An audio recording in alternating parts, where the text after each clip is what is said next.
इसके बाद लिसा और नेक दोनों घूमने के लिए जंगल की तरफ और चले जाते हैं। घूमते घूमते दोनों की बातें गहरी हो और फिर लिसा नेक को किस कर देती है। उस सबके बीच भी अपनी बहन को अपडेट देती रहती है, लेकिन उसको क्या पता वो जब से नेक से मिली है वो उसकी चाल की गिरफ्तार हो चुकी है। और फिर लिसा वॉशरूम के लिए जाती है। इसी बीच नेक उसकी पानी वाली बोतल में ड्रग्स मिला देता है, लेकिन जैसे ही लिसा वापस आती है तो उसके साथ घूमने के लिए चली जाती है और नेक उसे पानी पीने को देता है।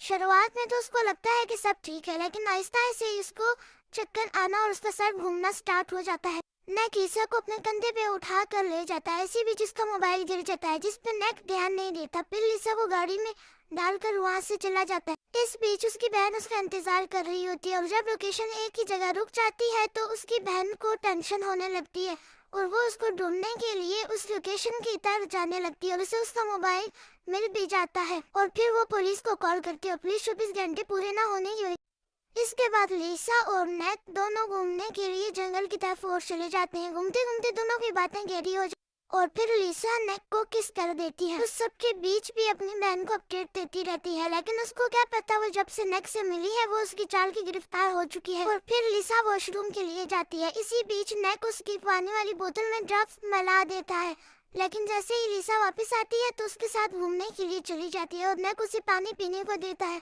शुरुआत में तो उसको लगता है कि सब ठीक है, लेकिन आहिस्ता आहिस्ता उसको चक्कर आना और उसका सर घूमना स्टार्ट हो जाता है। नेक लिसा को अपने कंधे पे उठा कर ले जाता है। इसी बीच उसका मोबाइल गिर जाता है, जिस पर नेक ध्यान नहीं देता। फिर लिसा को गाड़ी में डालकर वहाँ से चला जाता है। इस बीच उसकी बहन उसका इंतजार कर रही होती है और जब लोकेशन एक ही जगह रुक जाती है तो उसकी बहन को टेंशन होने लगती है और वो उसको ढूंढने के लिए उस लोकेशन की तरफ जाने लगती है और उसे उसका मोबाइल मिल भी जाता है। और फिर वो पुलिस को कॉल करती है और पुलिस 24 घंटे पूरे ना होने की